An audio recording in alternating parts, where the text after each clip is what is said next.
सहनाववतु सहनौ भुनक्तु सवीर्यं कर्वावहै तेजस्विनावधीतमस्तु मा विद्विषावहै।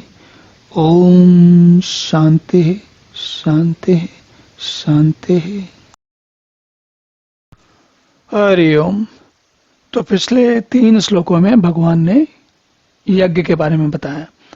अब भगवान तप के बारे में बताते हैं, और तप के बारे में सबसे पहला जो तप बताते हैं वह है शारीरिक तप। शारीरिक तप कैसा होता है उसके बारे में भगवान बताते हैं। देव द्विज गुरु प्राज्ञ पूजनम शौचम आर्जवम ब्रह्मचर्यम अहिंसा च शारीरम तपः उच्यते। तो सबसे पहला तप जो है शारीरिक तप है। उसमें क्या कहते हैं? देव द्विज गुरु प्राज्ञ पूजनम शौचम आर्जवम। देव द्विज, देव मतलब देवता, द्विज मतलब ब्राह्मण, गुरु मतलब गुरु तो सभी लोग जानते हैं। प्राज्ञ पूजनम, प्राज्ञ मतलब ज्ञानी, जो लोग ज्ञानी विद्वान लोग हैं उनका पूजन करना। उनकी पूजा करने का अर्थ होता है उनका ध्यान करना, उनके बारे में सोचना और उनके जैसा वे करते हैं वैसा ही करने की इच्छा रखना। तो एक तो हुआ देव द्विज गुरु प्राज्ञ पूजनम। फिर हुआ शौचम। शौचम का मतलब है पवित्र। शौच का मतलब होता है पवित्र करना, पवित्र होना या पवित्र करना या पवित्र होना। और आर्जवम उसका मतलब सरलता। ब्रह्मचर्यम ब्रह्मचर्य। और अहिंसा, अहिंसा का मतलब है ऐसी स्थिति, शारीरिक स्थिति ऐसी उत्पन्न होना जिसमें कि किसी के लिए हिंसा ना करें। एक तो शारीरिक हिंसा की बात होती है, और दूसरी ऐसी हिंसा के जो अर्थ होते हैं वो कभी कभी लोग बाग उसको ऐसा सोचते हैं कि अहिंसा का एक ही मतलब है, अहिंसा मतलब हिंसा नहीं।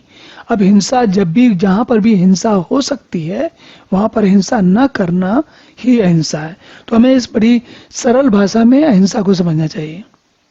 नहीं तो कभी कभी हम लोग जैसा लोक में प्रचलित है उस हिसाब से अहिंसा शब्द के प्रति हम कुछ अलग भावना रखते हैं। और अहिंसा और शरीर, तो अहिंसा जो है शरीर से संबंधित अधिक मानी जाती है।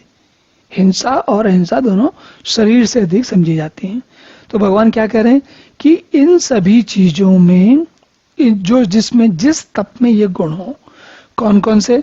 देवता, ब्राह्मण, गुरु और ज्ञानी जनों का पूजन, पवित्रता, सरलता, ब्रह्मचर्य और अहिंसा।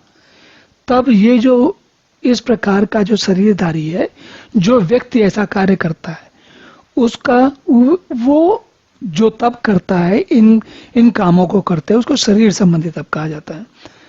आप सोचेंगे इसको शरीर संबंधी तप क्यों कहा जा रहा है?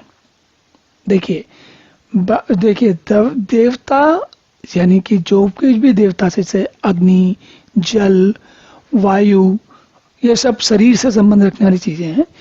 और इसी प्रकार ब्राह्मण मतलब कि जो ऐसा साफ सुथरा, समझदारी से अच्छे प्रकार से काम करने वाला व्यक्ति ब्राह्मण होता है। इसी प्रकार गुरु जो है वो आपको शारीरिक रूप में मिलते हैं। शरीर से ही जब आपका एक गुरु का शरीर होता है, और अगर शरीर ना हो तो वो गुरु नहीं कहलाता।